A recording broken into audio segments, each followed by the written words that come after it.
Common pitfalls and how to avoid them. In Child and Adolescent Psychopharmacology, Part 1, audio prepared by Dr. Hamza Alsayouf, pediatric neurologist. Amin Jordan. Abstract. As faculty of the British Association for Psychopharmacology course on Child and Adolescent Psychopharmacology, we present here what we deem are the most common pitfalls and how to avoid them in child and adolescent psychopharmacology. In this paper, we specifically addressed common pitfalls in the pharmacological treatment of attention deficit, hyperactivity disorder, anxiety, bipolar disorder, depression, obsessive compulsive disorder, and related disorders, and tic disorder. Pitfalls in the treatment of other disorders are addressed in a separate paper, Part 2. Keywords: psychopharmacology, children, adolescents, young people, pitfalls, expert opinion. Introduction. As faculty of the British Association for Psychopharmacology, BAP course, on child and adolescent psychopharmacology, we previously published a paper, Cortese et al., 2023, reporting the most common questions we have been asked in recent editions of the course, alongside evidence-based and/or expert-informed answers. Here, based on our experience during the course, we have selected what we deem are the most common pitfalls and how to avoid them in child and adolescent psychopharmacology, focusing on attention, deficit, hyperactivity disorder, ADHD, anxiety, bipolar disorder, depression, obsessive compulsive disorder, and related disorders, and tic disorder. We have grouped the pitfalls by disorder to which they refer in alphabetical order.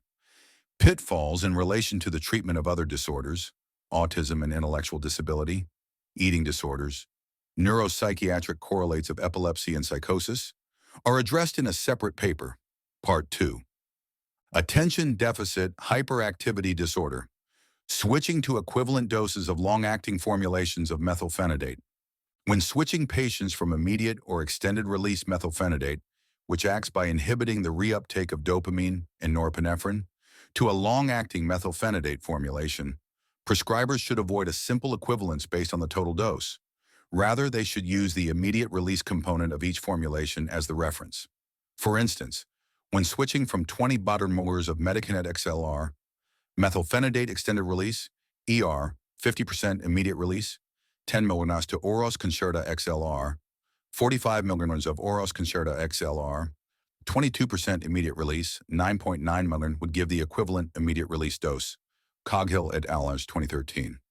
Along the same line of reasoning, 40 mg of Equisim XLR, methylphenidate extended release, ER, 30% immediate release, 12 mg would be equivalent to Oros Concerta XLR, 54 mg and Equisim XLR, 50 mg 2, roughly, Oros Concerta XLR, 72 mg, optimizing the treatment. While the maximum licensed dose of methylphenidate for children, except for osmotic release and prolonged release formulations, see below, is 60 mmol a day in many countries.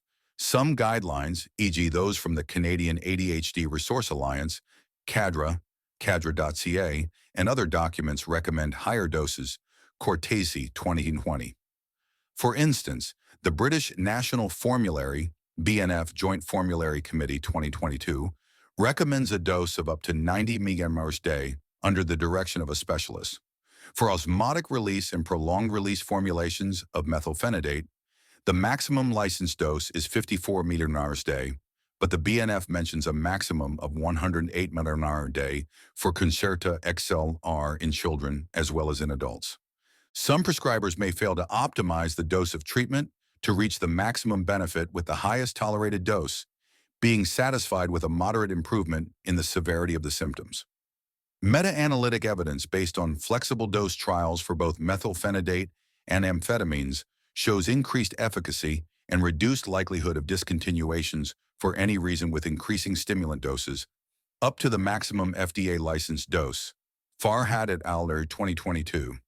Also, meta-analytic evidence in adults, not available in children, shows that at the group level, doses beyond the licensed ones are generally not associated with a favorable benefit-risk profile, even though it is important to appreciate that individual patients may benefit from and tolerate well doses beyond the licensed ones. Farhad et al. in 2024. While it should not be a standard practice, Using doses beyond the maximum recommended ones could be considered when the patient has presented with a partial response. There is only some degree of improvement at the maximum recommended dose, and tolerability is good. It should be noted that in some countries, special authorization may be necessary for doses exceeding the maximum licensed amount, subject to local regulations. Drug holidays. An important issue is around adherence to medication. Boeja et al., 2021. Due to concerns about the side effects of stimulants, some prescribers may consider advising stopping the treatment during the weekend. However, to our knowledge, to date, only one randomized trial showed a trend, p-ration around 0.08, for an association between drug holidays on the weekend and less interference with appetite, Martins et al., 2004. The European ADHD Guidelines Group, Cortesi et al., 2013, advised that the risk-benefit balance of drug holidays during weekends must be taken into account and better investigated. Evidence on the beneficial effects on appetite of stopping medication during longer drug holidays, e.g. summer holidays, to allow for catch-up growth is also mixed. Ferroni et al., 2008.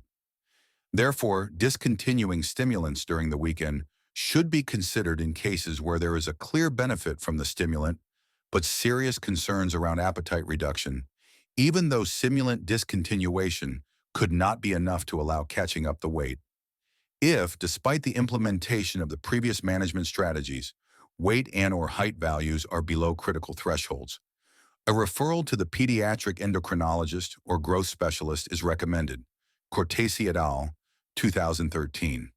Note, general aspects of the psychopharmacology of ADHD are covered elsewhere, e.g. Cortesi et al., 2018, Cortesi 2020, Ferroni et al., 2021. Anxiety and depression, is the diagnosis correct? A correct and complete diagnostic assessment is essential. We have evidence for what works for depressive and anxiety disorders, cognitive behavioral therapy, CBT for both, selective serotonin reuptake inhibitors, SSRIs for both, but probably just robust evidence for fluoxetine in depression, and interpersonal psychotherapy, IPT, for depression only, James et al., 2020, Strawn et al., 2015, Zhou et al., 2020. But no evidence that those same treatments work for other disorders, problems, for example, situational sadness. So prescribers should ensure that diagnostic criteria are met. Particular caution needs to be taken around personality disorders, in particular emotionally unstable personality disorder, EUPD, also referred to as borderline personality disorder.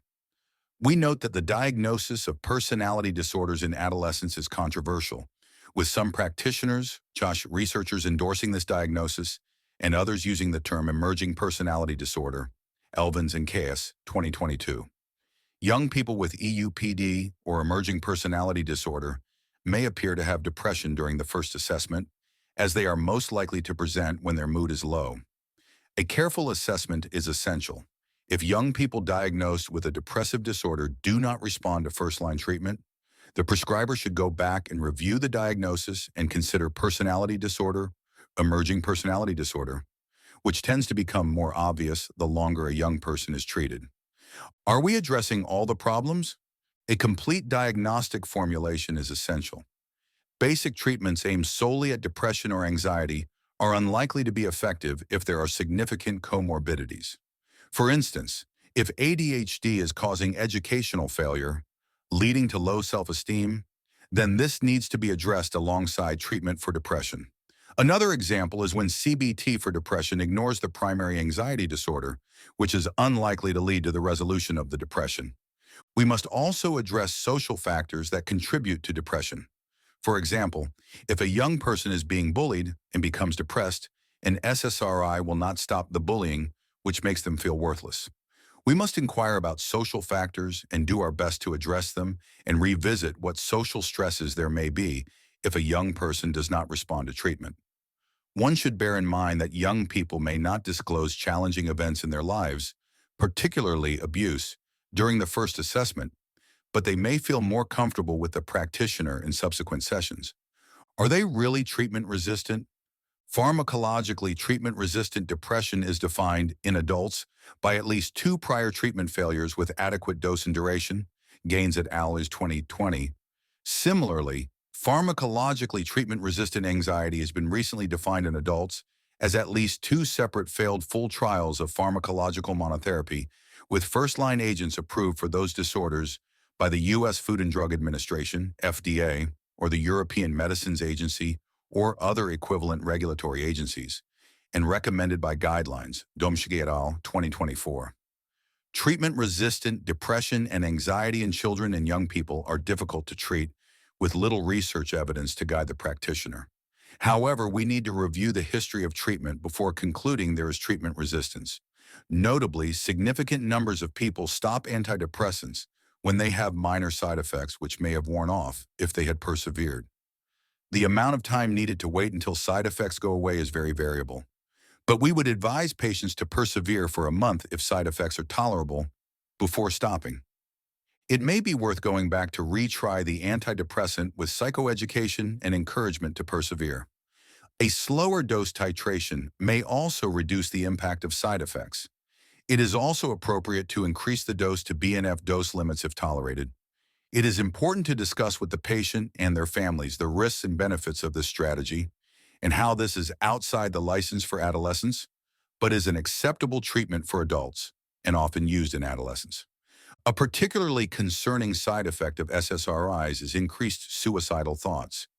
These have only been demonstrated to be significantly higher than placebo in randomized controlled trials of depression, not of anxiety, Bridget et al. In 2007, and indeed the UK 2003 MHRA and USA 2004 FDA black box warnings only applied to adolescent depression, not anxiety disorders.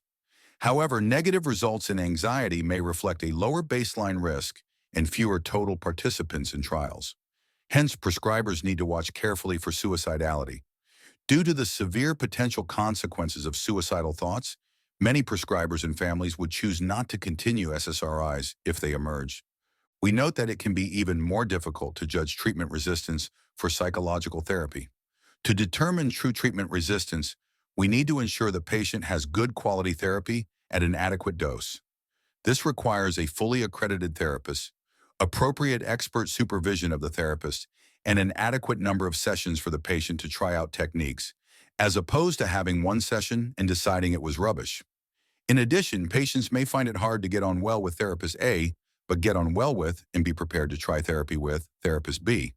Not general guidance on the pharmacological treatment of anxiety, provided for instance in Patel et al. 2018, and depressive disorders, e.g. Vidiello and Ordonez 2016, in children and adolescents, mentioning key studies in the field such as the Treatment for Adolescents with Depression Study, March et al. 2004, or the Treatment of SSRIs Resistant Depression in Adolescents, Brent et al. 2008, is beyond the scope of the current paper. Bipolar disorder.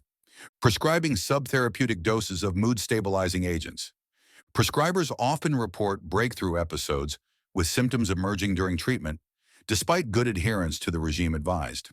In such cases, frequently, the dose of psychotropic medication being prescribed is subtherapeutic, such as, for instance, when quetiapine, receptor antagonist D2 and 5-HT2, 25 mg in the morning and 50 mg at night is prescribed.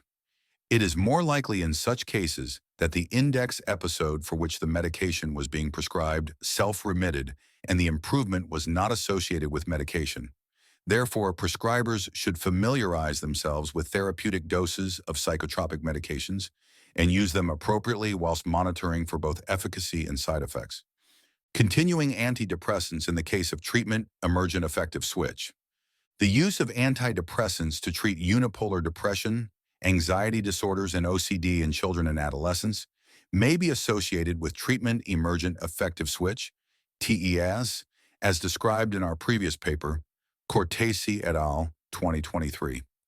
Prescribers often consider a gradual tapering of antidepressants to avoid a discontinuation syndrome. However, it would actually be best practice to stop antidepressants when TEAS is evident, as continued use of antidepressants, even in small doses, may perpetuate the TEAS. Management of bipolar depression. Bipolar depressive episodes are frequent in children and adolescents, but are also frequently missed in clinical practice. When these require management with psychotropics, it is prudent to check adherence to medication and/or optimizing the dose of medication. Antidepressants should be used cautiously to treat bipolar depressive episodes in children, and specifically always with an appropriate mood-stabilizing agent S at a therapeutic dose. Goodwin et al. 2016. The use of antidepressants as monotherapy may be associated with a switch in polarity, emergence of mixed features, and/or rapid cycling. Note: general aspects of the treatment of bipolar disorder in children and young people are reported elsewhere, e.g. Singh et al. 2021. Obsessive-compulsive disorder and related conditions. Insufficient evidence base. It is a common pitfall to think that the evidence base accurately covers the full range of obsessive and compulsive conditions. This is not the case. For instance, to date, there is no published evidence supporting the role of low-dose antipsychotic augmentation in body dysmorphic disorder, BDD, nor is any clear evidence that SSRI medications are helpful in the treatment of trichotillomania. Farhat et al. 2020. It is important, therefore, to be clear about the dominant aspect of the mental state in the child and make decisions on the evidence base, where it exists, and, in turn, being clear where there is a lack of evidence or indeed evidence that medication is not likely to be of benefit. Comorbidity in obsessive-compulsive disorders. The issue of comorbidity in the presentation requires careful thought. A common pitfall in treatment planning is not comprehensively assessing the full clinical presentation and then missing opportunities to design the best treatment plan. Comorbid mood, more than 60%, and anxiety, more than 75% diagnoses are extremely common in young people with obsessive-compulsive disorders, OCD, Pampaloni et al. 2022. These comorbidities may require careful additional consideration, as they will undoubtedly influence the choice and sequencing of pharmacological interventions for OCD. Lochner et al. 2014. As an example, whilst trichotillomania is unlikely to respond to treatment with SSRI medication, the presence of a comorbid affective disorder might increase the likelihood of a better medication response in a young person with trichotillomania. The broader neurodevelopmental profile can help guide the best choice of medications as well as their sequencing. For instance, a common pitfall can be to attempt to treat OCD with psychological therapy in a patient with comorbid ADHD without adequately addressing the impact of ADHD. This can render treatment much less effective in our experience. We therefore find that ensuring ADHD symptoms are adequately treated pharmacologically can be a helpful precursor to better treatment outcomes of OCD. Some young people, however, can become more focused on their compulsions when treated for ADHD. Dose and duration.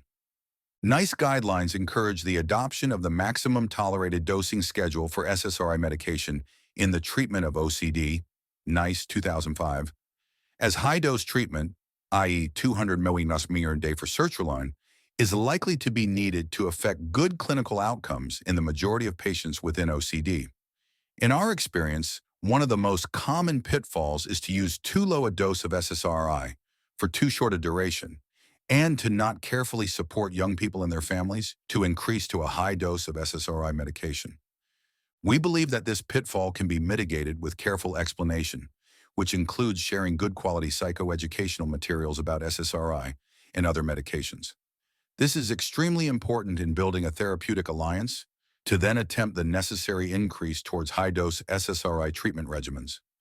Another common pitfall is for patients and their families to seek early discontinuation of medication when experiencing early side effects. Instead, the approach should be towards a maximum tolerated dosing approach. We think this pitfall of early discontinuations can be avoided by, again, carefully counseling young people and their families. As a result, if any treatment-emergent side effects do occur, then the practitioner will have proactively counseled that these can commonly settle in a short period of time. Most importantly, the approach incorporates each treatment trial of SSRI medication for a minimum of 10 to 12 weeks at the highest tolerated dose, ACAP 1998, NICE 2005. Our experience of being clear about this is that it then avoids abrupt treatment discontinuations with incumbent withdrawal side effects. With careful planning and explanation, patients and their families realize one can drop back to the last maximum tolerated dose and continue the treatment trial rather than feeling this medication does not suit and needs to be discontinued. It is important to have clinical oversight as to whether in these cases a lower dose of an SSRI is at such a low level that it is unlikely to be efficacious. Clinical experience is necessary to decide in this circumstance if it will be better to cross-titrate to another SSRI medication in the hope of achieving higher dosing and therefore a greater chance of a positive treatment response. Augmentation with antipsychotics. A further pitfall in relation to medication regime for OCD relates to the use of antipsychotic augmentation of SSRI treatment. The evidence suggests that low-dose antipsychotic augmentation benefits around one-third of adult patients with OCD, Block 2006. This has not been replicated in studies in children and young people, but is considered and supported under NICE guidelines. NICE 2005. A common pitfall is then increasing the dose of antipsychotic medication to a higher dose when not seeing any improvements in OCD patients. This lack of additional treatment response in augmented OCD patients can be expected in around two-thirds of patients. This pitfall can therefore be avoided by a clear explanation that the treatment trial of SSRI augmentation will be around 2 months in duration and with a clear remit to only try the low doses of antipsychotics, such as risperidone, D2, 5-HT2, and any alpha-2 receptor antagonist, 0.5 mmHg, or up to aripiprazole, D2 and 5-HT1A receptor partial agonist, 5 mg daily. As mentioned, we do not recommend augmenting SSRI treatment with antipsychotics in young people with BDD. This is despite the high incidence of delusional intensity, appearance-related beliefs in patients with BDD. Indeed, evidence is clear that delusional and non-delusional patients with BDD are just as likely to respond to SSRI treatments, Phillips and Hollander, 2008. Pediatric acute onset neuropsychiatric syndrome. We note that as standards of care are still being developed for pediatric acute onset neuropsychiatric syndrome, PANS, and its treatment, and authoritative guidelines such as the NICE guidelines are not available, we have refrained from including here any recommendation on PANS. We look forward to additional high-level evidence to inform clinical decision-making. Tics. Assessing the effectiveness of drug treatments. Allow sufficient time. The natural course of tics is a waxing, increasing, and waning, decreasing pattern over weeks or months. Over hours and days, tics can also worsen due to, for example, anxiety, anger, excitement, or tiredness. Tics commonly also wax during stressful periods, such as starting the new school year or exams. A common pitfall is to prematurely assume treatment is effective when simply observing a natural waning phase, or conversely, that a drug treatment is ineffective when observing a natural waxing phase. To avoid these pitfalls, it is important to evaluate treatment effects over a sufficiently long period, usually 2 to 3 months, to compare peaks, waxing phases, and throughs, waning phases, before and after treatment initiation. Is the tic diagnosis correct? Since the COVID-19 pandemic, there has been an unprecedented rise in functional tics, particularly in teenage girls. Pringsheim et al., 2023. Functional tics can be difficult to differentiate from a primary tic disorder and can also co-occur with primary tics. However, as functional tics are not responsive to standard tic medications, a common pitfall when failing to observe a tic treatment response at standard doses may be to continue dose escalation, thus causing increasing adverse effects, in Malati et al., 2022. Another common diagnostic pitfall is related to motor mannerisms and stereotypies, which occur in autism and can mimic complex motor tics but are not responsive to tic treatments. Dosing. Failing to start low and go slow. When initiating medication, typically adverse effects occur before therapeutic benefits are seen and can lead to premature discontinuation. This can be avoided by gradual titration, starting low and going slow. For example, initial syncope due to postural hypotension can be related to the initiation of clonidine, which stimulates postsynaptic alpha-2 adrenergic receptors, and guanfacine, which stimulates postsynaptic alpha-2A adrenergic receptors. And sedation is potentially related to all medications for tics. These adverse effects are often encountered if the initial dose is too high. However, with careful low-dose initiation and slow titration, these adverse effects are much less likely to occur. Doses of 25 mcg of clonidine, 1 mg guanfacine, and 0.5/1 aripiprazole once daily, Murphy et al. 2013, are suggested as appropriate initial doses, with titrations using a weekly, fortnightly, or even monthly approach according to the response. However, the initial dose and the titration speed could differ according to body weight, age, and other characteristics of the patient. Failing to achieve an adequate therapeutic dose. When a medication has been initiated, it is important to titrate to recommended therapeutic doses. In the case of clonidine, this relates to an average daily dose of 3 to 5 mcg.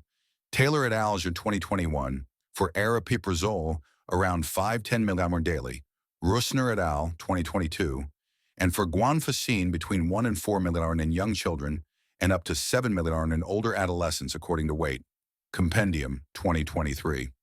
Often young people are suboptimally medicated to reduce potential side effects. However, it is a common pitfall to conclude that a medication is ineffective when in fact it has been used at a subtherapeutic dose. Drug choice. Is the drug correct?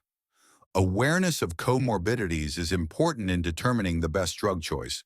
Commonly, young people with comorbid tics and ADHD find noradrenergic agents, clonidine, guanfacine, beneficial for tic symptom control, whereas young people with anxiety disorders or OCD comorbidities may find an approach using aripiprazole or treatment primarily targeting anxiety and/or OCD with an SSRI most beneficial in managing tic symptoms. Misidentifying new-onset tics as an adverse effect of stimulant medication for ADHD. Tic disorders occur in around 20% of young people with ADHD. However, the onset of tics, typically around 7-8 years of age, is later than the emergence of ADHD symptoms. Therefore, a common pitfall when observing new-onset tics in children receiving stimulants for ADHD is to erroneously assume that the tics are a stimulant adverse effect, Hollis et al. In 2016, leading to medication being stopped, swapped, reduced, when in fact it is an emerging comorbid tic disorder. If tics emerge very soon after starting stimulant medication, a dose reduction is warranted to observe if tics reduce. However, if tics emerge after a stable period of ADHD treatment, and tics also require treatment, then augmentation with clonidine or guanfacine should be considered. Augmenting medication with behavioral therapy. It is a common pitfall to assume that medication should only be tried after using psychological approaches such as behavioral therapy. Whilst acknowledging in reality these resources are scarce, when available, it is not always beneficial to consider medication only after first attempting psychological therapies. Often barriers to successfully implementing these therapies can relate to the age or intellectual ability of the young person, comorbidities such as ADHD and autism, family and environmental factors, and severity impairment of the tics. For more severe tics, medication may reduce tic intensity, frequency, and make behavioral techniques easier to implement. Notably, there is no current evidence to suggest that medication reduces the efficacy, effectiveness of behavioral interventions. Thanks for listening. I hope it is helpful. Dr. Hamza Alsayouf, pediatric neurologist, Amman, Jordan.